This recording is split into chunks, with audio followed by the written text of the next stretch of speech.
সে রাত্রের বেলায় সনাতন দুই ভাই মহাপ্রভুর কাছে গেলেন। ইয়ে হচ্ছে মহাপ্রভুর কাছে গেলেন, যে ওনাকে দন্তে তীর্ণ ধারণ করে লম্বায়মান হয়ে চরণে পড়লেন।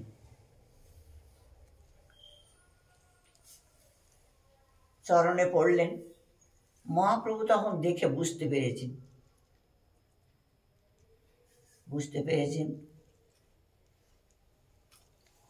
বলছে ভালো, এত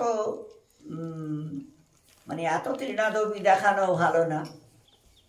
তোমরা ব্রাহ্মণ ঘরে জন্ম নিয়েছ, তারপরে ভিতরে ভিতরে পরম বৈষ্ণব, বাইরে মুসলমানের সাজ সেজে চাকরি করছো, ভালো, অসুবিধা নাই।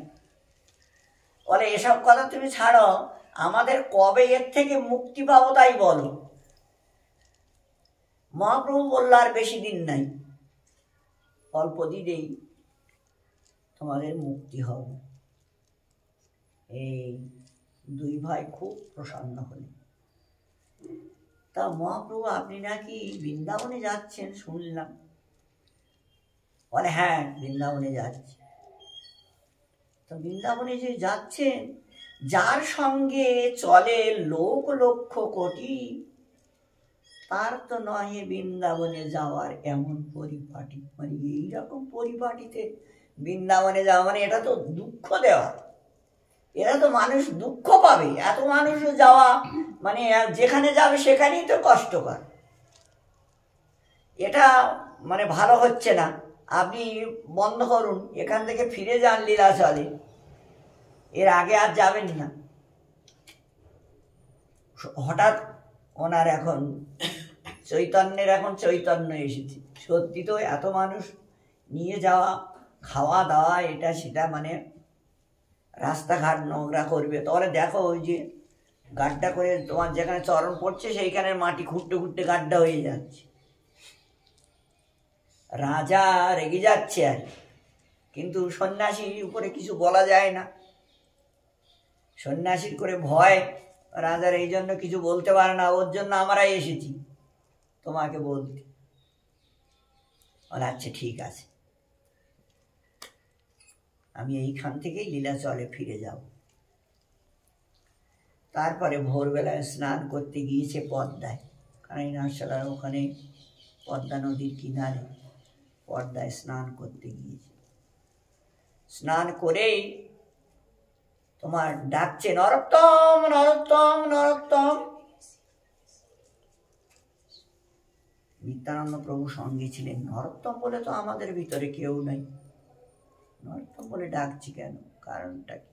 কিছু একটা কারণ হবে, ওনার লীলা উনি জানেন, আমরা কি বলি। এই পর্দা, সঙ্গে সঙ্গে পর্দা দেবী রূপ ধারণ করলেন, প্রকট হয়ে গেলেন। কি ব্যাপার প্রভু, হাত পাতো। এই তখন উনিও হাতে জল নিলেন, নিয়ে তুমি এইটা নরোত্তমকে দেবে। নরোত্তম? আমি কি করে জানবো কার নাম নরোত্তম? আর তাকে দেব, জানলে তবে তো দিব। এটা আপনি কি বললেন, আমার দ্বারা এটা হবে কিনা আমি ঠিক বুঝতে পারছি না। না, তোমার দ্বারা হবে, আমি বলছি শোন। নরোত্তম বলে আমার একজন ভক্ত হবে, আর সে যেদিন স্নান করতে যাবে সেই দিন তোমার পদ্মার জল উতাল পাতাল করবে।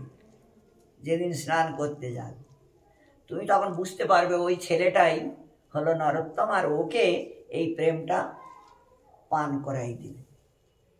হাতে একটু জল টল কিছু দিয়েছে নাকি, মধু অমৃত একটা কিছু দিয়েছে। আর এখন এমনি তো আমাদের কাছে প্রমাণ মানে দেওয়ার মতন বলার কিছু নাই, যে একটা পাত্রে করে দিলে মনে হয় মধু টধু একটা কিছু দিল। পাত্র তো দেয়নি, হাতে দিয়েছি। এখন নয়ন জল দিল না, অধরামৃত দিল না, পদ্মার জলে মন্ত্র করে দিল, একটা কিছু করেছে আর কি। চৈতন্যের লীলা ওটা বোঝা মানে খুব দুষ্কর, বোঝা মানে খুব অসুবিধা। তবে আমরা এইরকম ধরনের বুঝতে পারি যে গৌরহরি অধরামৃত মানে জল, মনে হয় একটু জল উনি মুখে দিয়ে ওই জলটা ওর হাতে দিয়ে, পদ্মার হাতে দিয়েছে। তো ওটা গাঢ়তে পরিণত হয়েছে যখন হাতে দিয়েছি, পদ্মার হাতে। আর পদ্মা তিনি তো দেবী, ওইটা উনি মানে নিয়ে গোপনে নিজের কাছে রেখেছে। তারপরে খেতড়িতে, পদ্মার থেকে কিছুটা ভিতরে খেতড়ি গাঁও, সেখানে কৃষ্ণানন্দ বলে একজন বৈশ্য, ওনার স্ত্রী হলেন নারায়ণী, সেখানেই এই নরোত্তম ঠাকুর প্রকট হয়েছে। এখন ছেলেটা জন্ম নিয়েছে, নিয়ে এখন আর কিচ্ছু খায় না, কাঁদেও না, কি বিপদ। আর ছেলেটা এমন দেখতে, একদম ঝকঝক করছে এমন দেখতে, কিন্তু কাঁদছে না, আর তোমার দুধ মুখে দিচ্ছে না।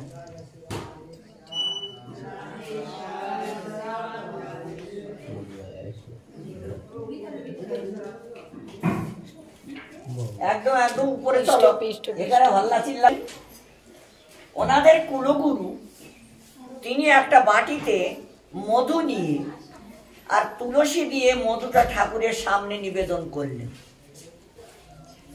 মধুটা নিবেদন করে আমার মা নারায়ণীকে বললেন, আগে তুমি মধুটা ওর মুখে দাও।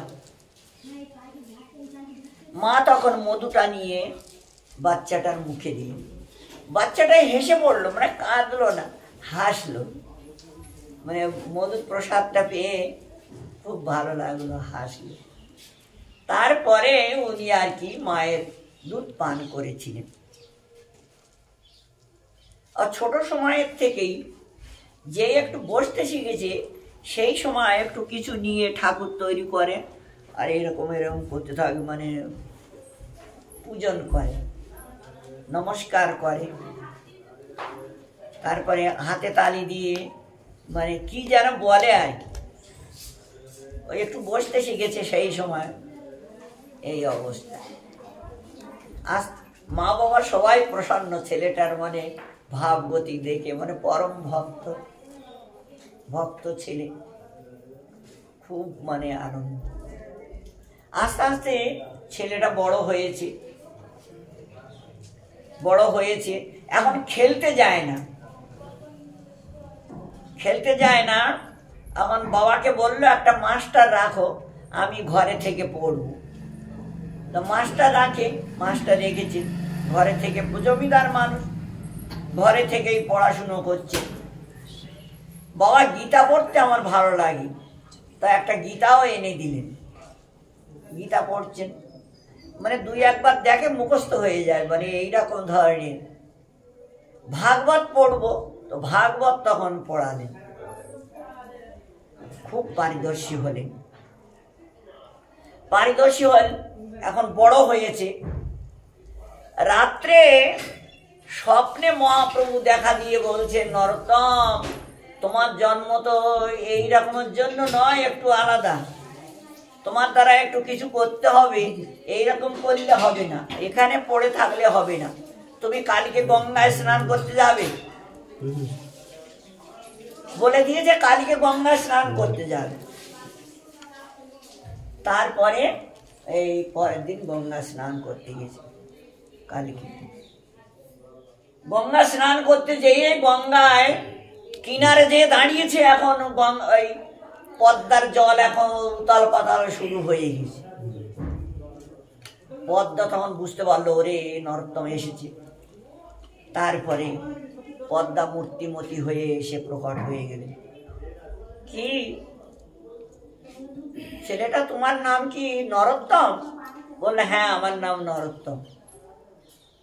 ও খুব ভালো হয়েছে তুমি এসেছো, স্নান করো স্নান করো।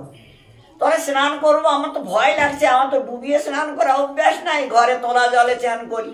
এখন রাত্রে স্বপ্নে মহাপ্রভু বলল পদ্মায় স্নান করতে, এখন জল যেমন উতাল পাতাল করছে, তো আমার তো ভয় করছে, আমি তো ডুবে যাব। তাহলে না কই চিন্তা নেই, জলে হাত দিয়ে জলটা একদম ইয়ে হয়ে, আর তুমি এক কাজ করো, আমার হাতটা ধরো। হাত ধরে নিয়ে পদ্মার জলে স্নান করালেন, স্নান করালেন। আর ওই যে চৈতন্যের দেওয়া নরোত্তম, চৈতন্যদেব তোমার জন্য এইটা দিয়েছিলেন, তুমি এটা পান করো।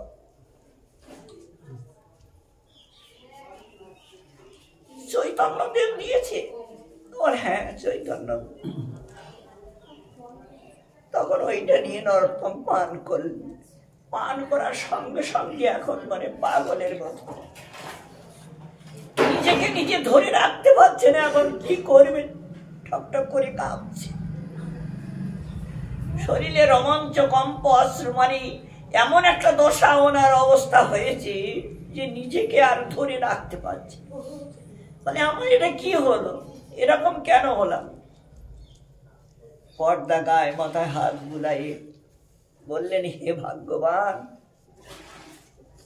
এটা চৈতন্যের দেওয়া প্রেম তুমি লাভ করেছ, তোমার দিয়ে অনেক জীবকে উদ্ধার করবে, তোমাকে দিয়ে অনেক কিছু করবে, এই জন্য চৈতন্য দেব এইরকম করেছে।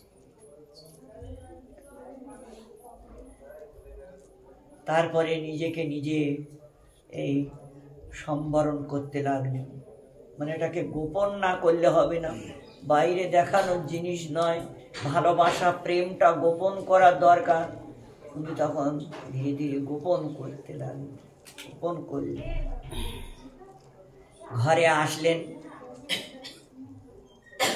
ওরে নরোত্তমের চেহারাটা তো একরকম ছিল, এখন দেখছি আর এক রকম হয়ে গেল, ছেলেটাই এটা কিরকম হলো, কিরে বাবু তোর রংটা এইরকম কেন হলো, কি হলো? এখন মা বাবা মানে রংটাও পাল্টে গেছে। যদি কারো প্রেম প্রাপ্তি হয় তাহলে তার শরীরের রংটাও পাল্টে যায়, তার কথাবার্তাও পাল্টে যায়, তার ব্যবহার পাল্টে যায়, সব কিছু বদল যায়, পাল্টে গেল। নরোত্তম এখন পুরা, কোনো শ্লোক বলতে গেলে তখন নিজেকে ঠিক রাখতে পারেন, এমন অবস্থা হলো কিছুতেই।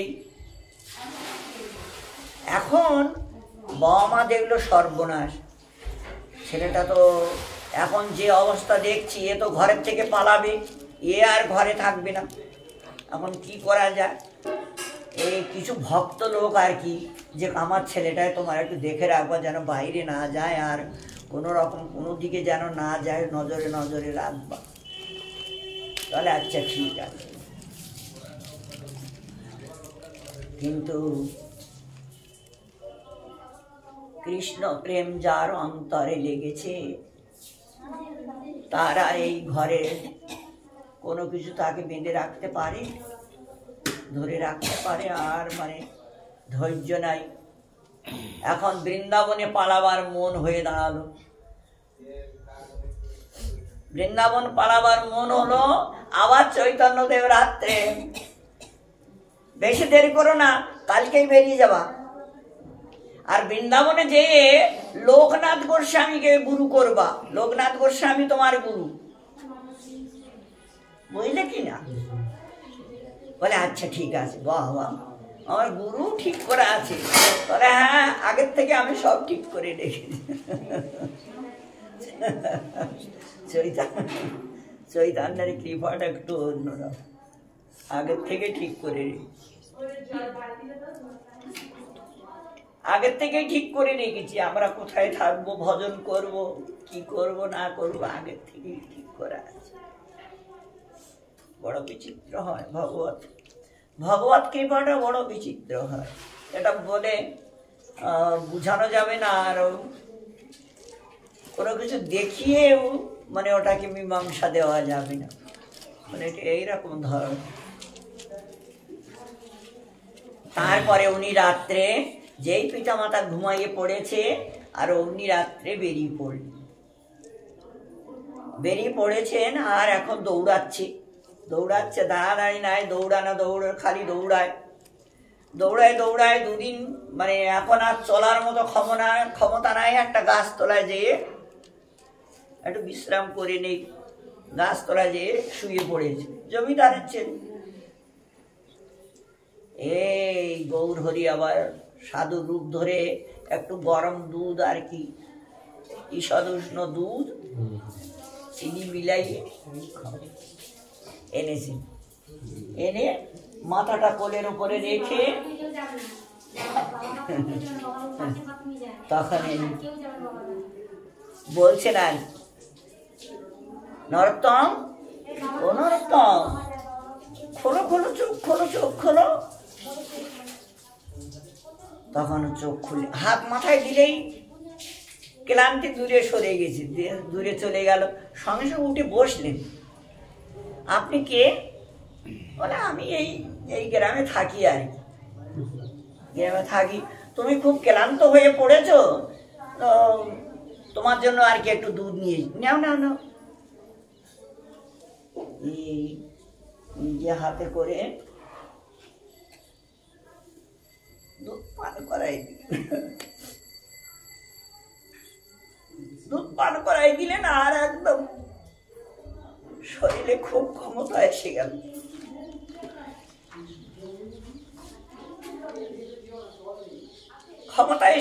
তখন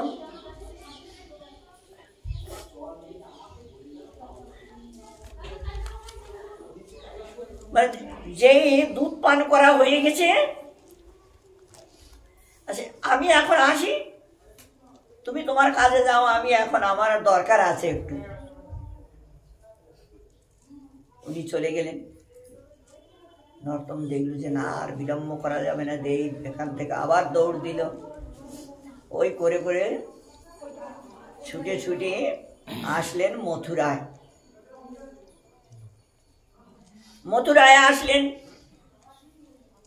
রূপ সনাতন দুই ভাই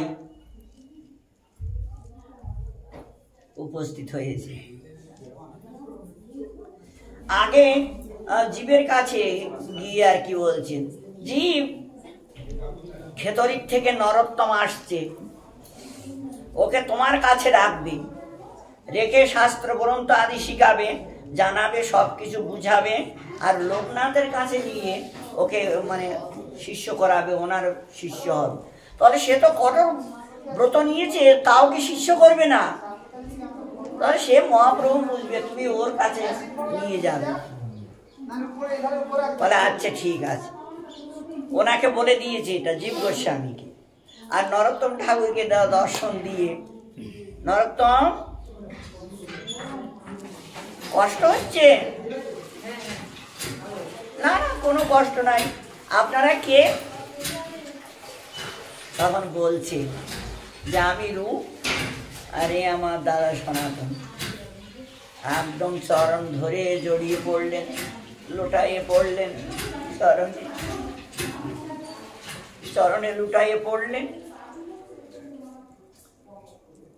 সনাতন বলল, তোমার কোনো চিন্তা নাই, সব কিছু ব্যবস্থা করে রেখেছি আমরা তোমার জন্য, তুমি আসবে এইটা জেনে আমাদের সব কিছু ব্যবস্থা করে রেখেছি, তোমার কোনো চিন্তা নাই, তুমি সব বিষয় পারদর্শী হতে পারে। আমরা আশীর্বাদ করি, যাও তুমি বৃন্দাবনে প্রথমে গোবিন্দ মন্দির দর্শন করতে যাবে, সেখানে জীবের সঙ্গে তোমার দেখা হবে, তুমি জীবের ঘরে যেয়ে থাকবে, জীবের কাছে থাকবে। দুজন বলে অন্তর্ধান হয়ে গেলেন। উনি পাগলের মতো এখন ছুটলেন জীব গোস্বামী সঙ্গ লাভ করবেন গোবিন্দ মন্দিরে। উনি ছুটে গোবিন্দ মন্দিরে আসলেন, এসে সাষ্টাঙ্গে দণ্ডবত করলেন, আর মানে খুব হা প্রাণেশ্বরী, হা প্রাণনা, যে চিৎকার করে কেঁদে উঠেছে আর চোখ দিয়ে হর করে জল, জীব গোস্বামী জানতে পেরেছে, এসেছেন কাছে ধরেছেন। তোমার নাম নরোত্তম? হ্যাঁ, আমার নাম নরোত্তম। শিগগির চলো, আমার ঘরে চলো, আমি জীব। এই চরণ দুটো জড়িয়ে ধরে এখন খুব মানে কাঁদতে লাগবে। কি সংযোগ, কি সংযোগ দেখো। তারপরে উনি নিয়ে গেলেন নিজে কুঠিয়ে, স্নান, যমুনার থেকে স্নান করালেন, নিজে হাতে করে তাকে খাওয়া দাওয়া ব্যবস্থা সব কিছু। মহাপ্রভু আগের থেকেই বৈষ্ণবদের বলে রেখেছি, কাঙালের ভক্তরা গেলে একটু সেবা করবে। কাঙালের ভক্ত এসেছি, আর যেমন তেমন ভক্ত তো নয়, শুধু ভক্ত, খুব আদর, খাওয়া, পান করানো, কাছে রাখা, কোনো কিছু দেখানো শেখানো। এই 1-2 দিন মানে খুব ওনাকে, জমিদারের ছেলে তো। তারপরে, আচ্ছা প্রভু, আমি রাত্রে স্বপ্নে মহাপ্রভু দর্শন দিয়েছিলেন, আর উনি বলছিলেন আমার গুরু নাকি লোকনাথ গোস্বামী। বলে হ্যাঁ, ঠিকই বলেছি। মহাপ্রভু মানে খারাপ কিছু বলেনি, ঠিকই বলেছে। তো তুমি চলো যাই, ওনাকে দর্শন করাই, চলো। এই সঙ্গে করে নিয়ে গেলেন লোকনাথ গোস্বামীর ওখানে। ইনি হলেন লোকনাথ গোস্বামী। যেখানে গোকুলানন্দ মন্দিরটা আছে ওইখানটায় উনি ভজন করতেন। ওনার সঙ্গে দেখা করালেন, সাষ্টাঙ্গে দণ্ডবত করো, সাষ্টাঙ্গে দণ্ডবত করে, কৃষ্ণ ভক্তি হোক, কৃষ্ণ ভক্তি হোক, খুব ভালো থাকো, ভালো থাকো। এই তখন জীব গোস্বামী বলছেন, গোসাইজি, মহাপ্রভু ওই ছেলেটাকে পাঠিয়ে দিয়েছে আপনার কাছে, ওকে দীক্ষা দিতে হবে আর ভালো করে ভজন সাধন শিখাতে হবে। রাধে রাধে রাধে রাধে। আমার দ্বারা এসব হবে না, আমি এসব পারবো না। আমি তো মানে সংকল্প করেছি, আমি কারো শিষ্য করবো না, সংকল্প করেছি। দেখো ছেলেটা, কি নাম তোমার? আমার নাম নরোত্তম। নরোত্তম, আমি কিন্তু কিছুতেই তোমাকে শিষ্য করবো না, অন্য কারো গুরু করো, অন্য জায়গায় যাও, এখানে আর আসবা না, খবরদার। আচ্ছা ঠিক আছে গুরুদেব। আবার গুরুদেব, গুরুদেব আমি আর আসবো না। ঠিক আছে, এই আবার দণ্ডবোধ করে জীব গোস্বামীর কাছে চলে গেলেন। এখন ওনাকে বলছেন যে কি করা যায়। তখন বলছেন, সেবা বিনা সাধ্য বস্তু কবু না মিলয়। সেবা করতে হবে, সেবা করতে হবে। তখন উনি যে জঙ্গলে এই বাহ্যক্রিয়া করতে যায়, সেই জঙ্গলটা মানে মাটির কলসিতে করে জল নিয়ে আর ওই জঙ্গলটা সাফা করে, প্রথমে ঝাড়ু দিয়ে, তারপরে ময়লাটা গাড্ডা করে মাটিতে ঢুকাই দেয়, আর জলের ছিটে দিয়ে, মানে ঝাড়ু দিয়ে জলের ছিটে দেয়, দিয়ে খুব সুন্দর একদম পরিষ্কার পরিচ্ছন্ন। আর কি করে, যমুনার পলি মাটি, মানে যমুনার ঢেউয়ে ঢেউয়ে যে মাটিটা হয়, সেই মাটিটাকে পলি মাটি বলে। মাটিটা খুব মিহি হয়। আর ওই যমুনার পলি মাটি উঠাই নিয়ে উনি যেখানে হাত মাটি করেন সেইখানে রেখে দেন। মানে এই সেবাটা করতে লাগলো। মাটিটা কে রাখে আর এই জঙ্গলটা কে ছাপা করে? কেউ গোপনে গোপনে আমার সেবা করছে, আমার অপরাধী বানাচ্ছে কেউ। মানে এই দেখুন, আমরা তো সেবা নেওয়ার জন্য পাটা লম্বা করে দেই আর হাত পেতে বসে থাকি সেবা নেওয়ার জন্য। আর কিরকম সর্বনাশ! দেখতে হবে কে সেবা করছে। এখন যে সময় উনি লেট্রিনে যান তার আগেই, নরোত্তম তার আগে যায়, না উনি আরো আগে যে আর কি গাছের আড়ালে দাঁড়িয়ে আছে। তারপরে দেখছে সেই ছেলেটা যে প্রণাম করলো আর গুরু গুরু করছিল ওই ছেলেটাই। ঝাড়ু দিল, তারপরে জলের ছিটা দিয়ে দিয়েছি, মানে সব কিছু। এই তখন এই গুরুজি ক্ষমা ক্ষমা। ওই হাত মাটি করার জায়গায় মাটিটা কে রাখে? গুরুজি। এই দাসই ওই সেবাটা করে, আর এটা ওই এই দাসটাই করছি। আমি বলেছি না মন্ত্র দিব না, আপনার কিচ্ছু দেওয়া লাগবে না, কিচ্ছু, আমি কিচ্ছু চাই না, কোনো কিচ্ছুই আমার দরকার নেই।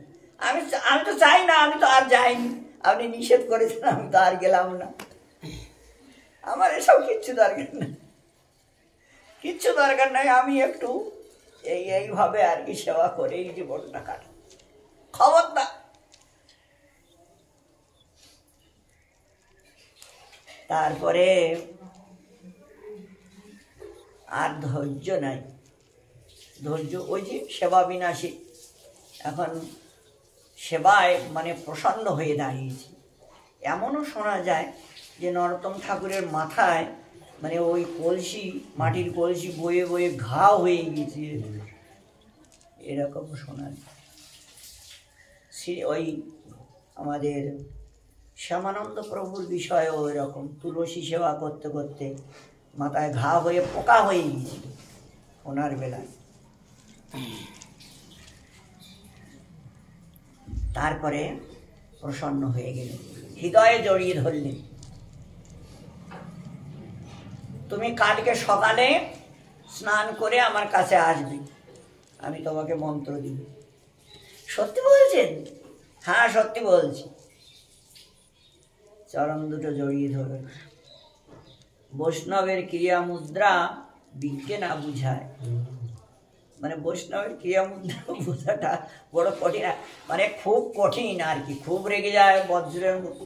আবার হৃদয়টা খুব কমল, হৃদয়টা খুব কমল, প্রসন্ন হলে সব কিছু দিয়ে দেবে। আচ্ছা গুরুজি, আমি কালকে অবশ্যই আসবো। আনন্দ এখন আর আনন্দের কোনো শেষ নাই।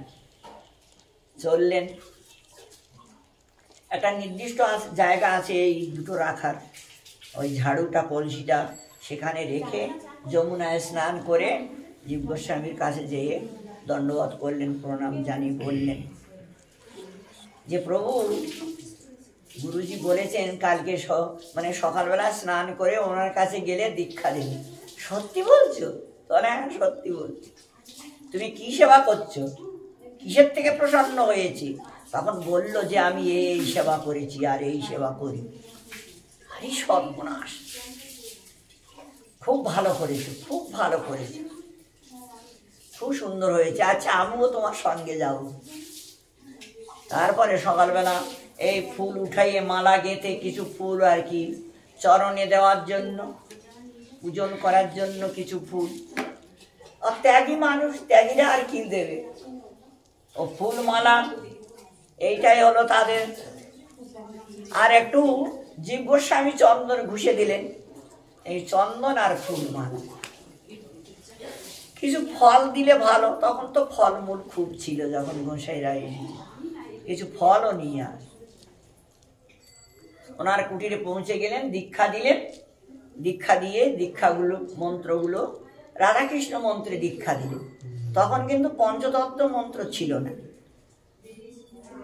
পঞ্চতত্ত্ব মন্ত্রটা আমাদের অচ্যুতের কাছে প্রকট হয়েছে, অদ্বৈত আচার্যের ছেলের কাছে।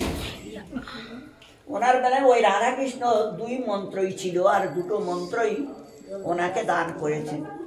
তারপরে ওনার এই সিদ্ধ স্বরূপের বিলাস মঞ্জরি নাম দিয়েছে, জল সেবা দিয়েছে।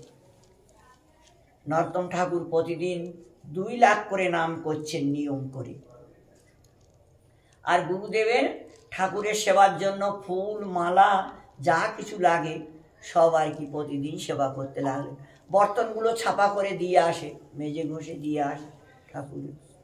ওখানে থাকে না, আর গোসাইজি রাখেন না ওখানে, থাকার আদেশ নাই। ওই সেবা যতক্ষণ ততক্ষণ, আর কোনো লেনদেন নাই। আমরা যেমন সেবা করলো তা প্রসাদ পেয়ে যাইও একটা কিছু, এরকম কিছু নাই। তারপরে বিলাস মঞ্জরি ওনার নাম দিয়েছে, জল সেবা দিয়েছে। এখন জীব গোস্বামী বিলাস মঞ্জরি, ওনারও জল সেবা, মানে দুটো একরকম হয়ে গেছে। রাধারানী স্বপ্নে প্রকট হয়েছিলেন নরোত্তমের কাছে, নরোত্তম, তোমার নাম বিলাস মঞ্জরি নয় আর জল সেবা নয়, তোমার নাম হলো চম্পক মঞ্জরি আর দুধ গরম সেবা। তো গুরুদেব যে এরকম দিল, এখন গুরুদেব আবার না রেগে যায়, তাহলে না রাখবে না, আমার কথা শুনলে ও আরো প্রসন্ন হবে।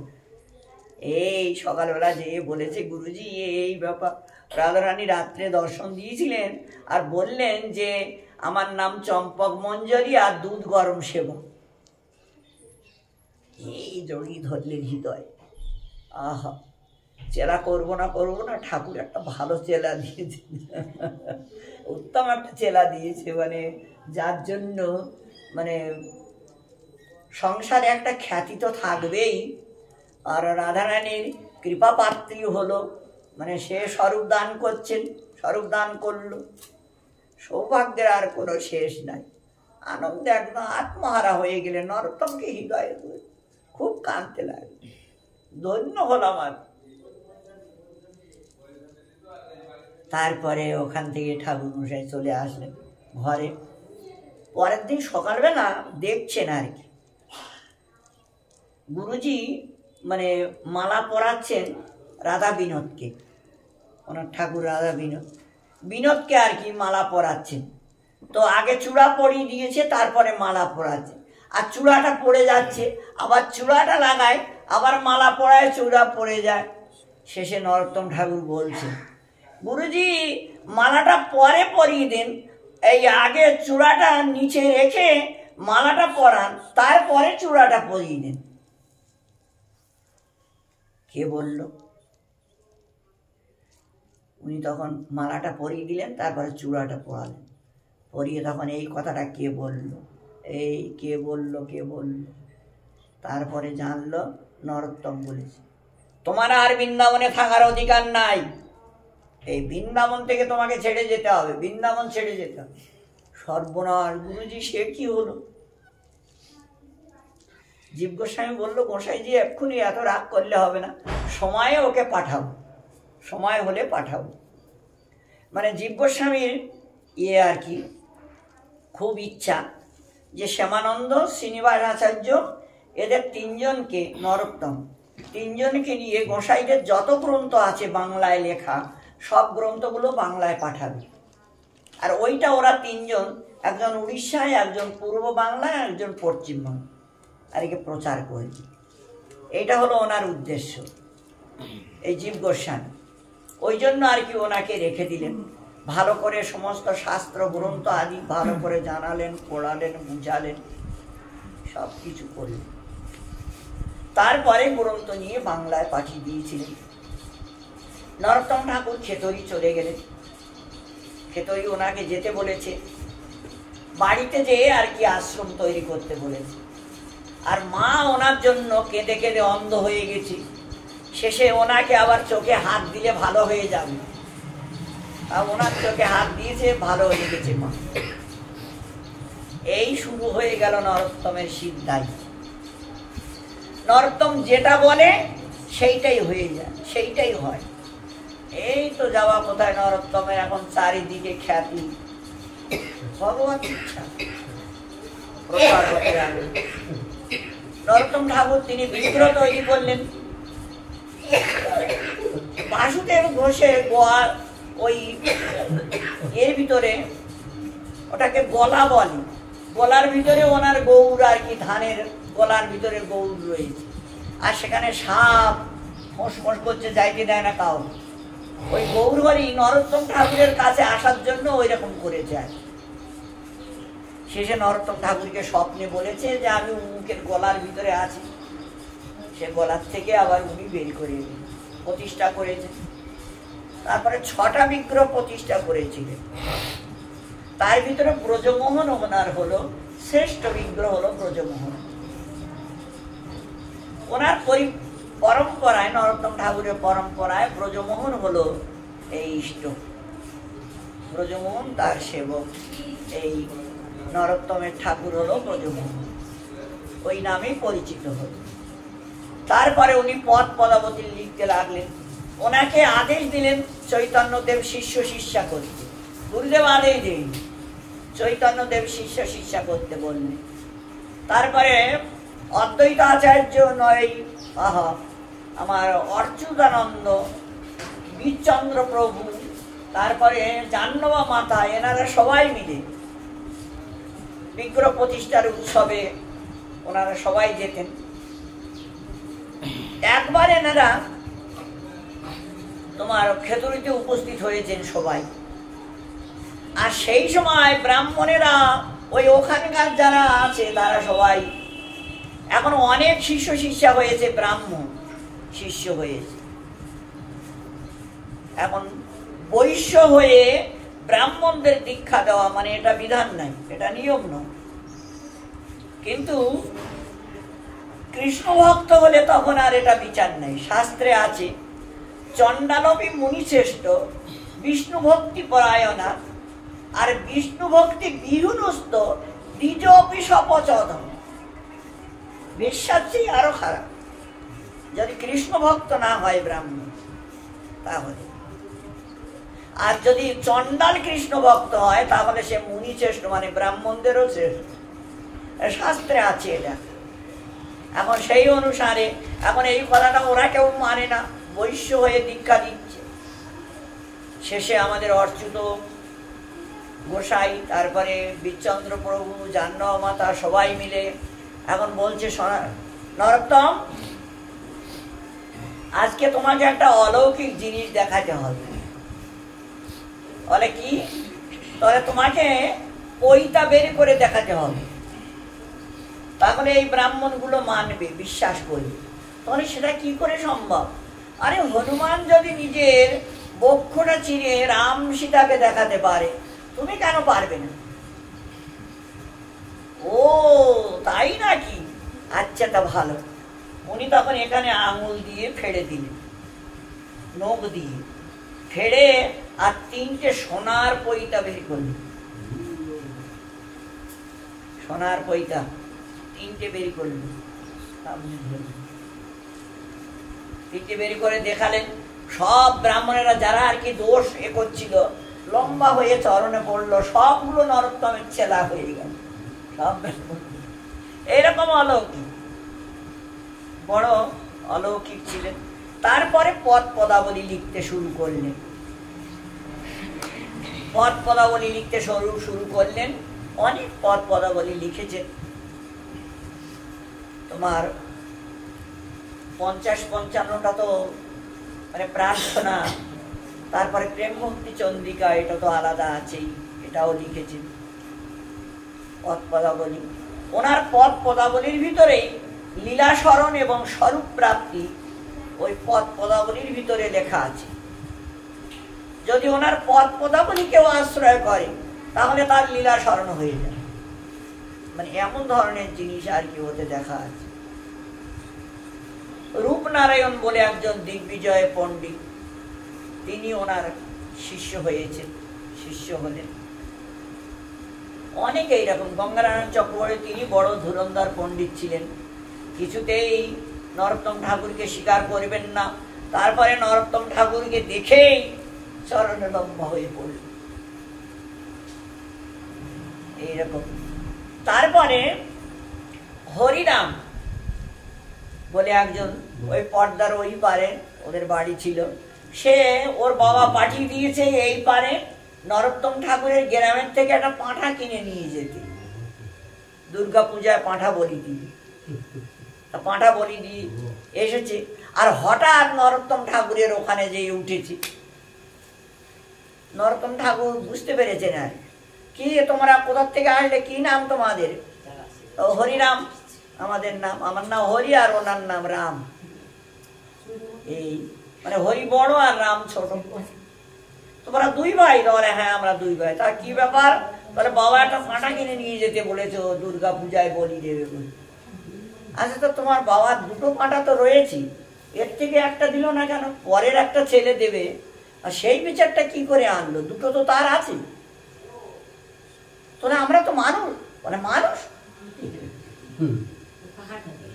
তোমাদের ভিতরে যদি মনুষ্যত্ব থাকতো তাহলে তোমরা পাঁঠা বলি দেওয়ার জন্য এরকম ঘুরে বেড়াতে আর এখানে আসতে। তোমাদের ভিতরে মনুষ্যত্ব নাই তো মানুষ বলছো কি করে? ওরা শুনে তো এখন অবাক হয়ে গেল, সর্বনাশ। এখন আমরা কি করি? শেষে ঘরে চলে গেলে বাবার কাছে যেয়ে বললো, বাবা এই ব্যাপার। ওর বাবা বললো এক্ষুনি আমাকে নিয়ে চল নরোত্তমের কাছে।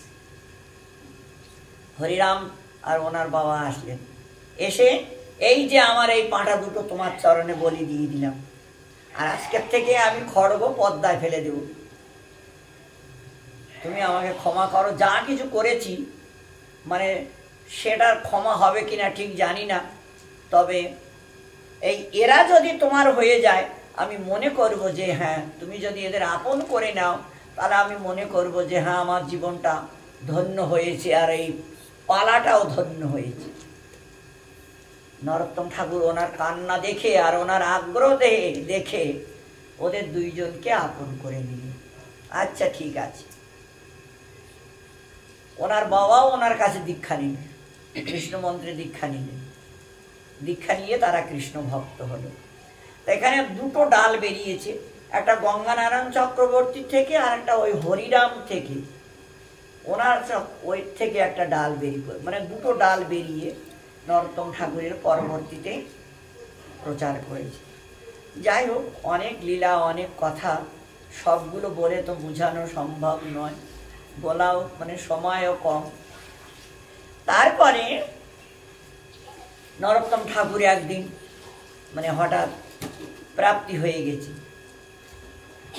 হয়ে গেছেন। এখন ব্রাহ্মণেরা অনেকেই আর কি বলছে, চিল্লাচ্ছে, ও শ্মশানের ওখানে এসে শ্মশানে উঠাই দেওয়া হয়েছে।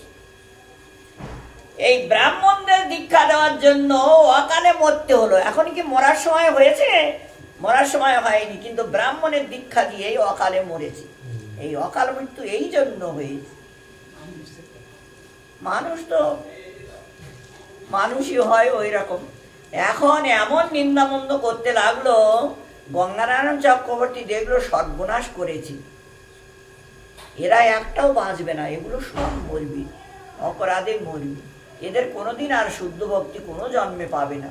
এখন কি করা যায়? গঙ্গানারায়ণ চরণ দুটো বুকে জড়িয়ে ধরে বলছে, গুরুজি তোমাকে ঘুরে আবার আসতে হবে এদের বাঁচাবার জন্য। তুমি তো এসেছো জীবকে উদ্ধার করার জন্য, বাঁচাবার জন্য, এদের বাঁচাবার জন্য তোমাকে আবার ঘুরে আসতে হবে, না আসলে হবে না। তুমি আমার আদেশটা একটু রাখো, আমার প্রার্থনাটা রাখো। এই নরোত্তম ঠাকুর হরি বল হরি বল উঠে বসলেন।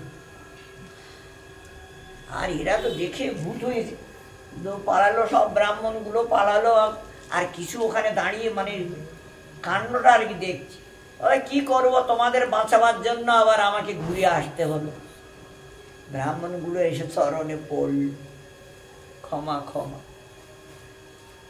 তারপরে আরো কয়েকদিন ছিলেন আর কি, কয়েক মাস এরকম।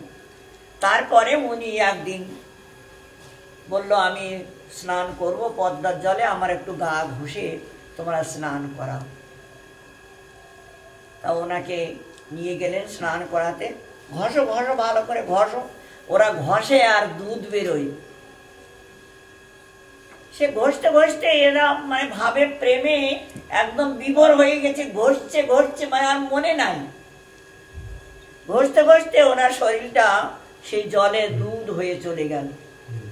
আর এদের যখন জ্ঞান এসেছে তখন দেখে কিছুই নাই, খালি দুধ এসে এইখানটায় দুধ আর কি ঘুরছে। ওইখান থেকে এক কলসি দুধ এনে ওনার সমাধি করা হয়েছিল, দুধ সমাধি। অনেকে যায় সেখানে দর্শন করতে। এইরকম ধরনের অদ্ভুত লীলা আর কি। বড় অদ্ভুত হয় ওনাদের লীলা চরিত্র। ওনাদের এই সমস্ত লীলা কীর্তন গুণাগুণ গান করা পরম্পরা এই জন্য আসছে, যেগুলো করলে ওনাদের সঙ্গ করা হয়েছে। এতক্ষণ আমরা ওনার সঙ্গ করলাম, আর এটা যদি আলোচনা না করতাম তো ওনার সঙ্গ হতো না। আচ্ছা, ওনার সঙ্গ হয়েছে, সঙ্গ লাভ করলাম, কোনোদিন না কোনোদিন এখানে যেমন সঙ্গ হয়েছে ওই ভাগ্যটা হতে পারে ওখানকার সঙ্গ হওয়ার জন্য। কারণ গুরুদেব ইহকালের প্রেমদাতা, পরকালের বন্ধু। এই কালের প্রেমদাতা, পরকালেরও বন্ধু। তা উনি ওই ভাগ্যটাও উনি দান করতে পারেন, ওনার ক্ষমতা আছে। উনি রাধারানীর কৃপা পাত্রী হয়েছে। চরণে চরণে বারবার বারবার ওনার চরণে প্রণাম। ওই ভাগ্য যেন লাভ হয়, এইটাই আর কি প্রার্থনা। আচ্ছা, আজ আমাদের কৃষ্ণ কথা এখানেই বিশ্রাম। শ্রী রাধে রাধে।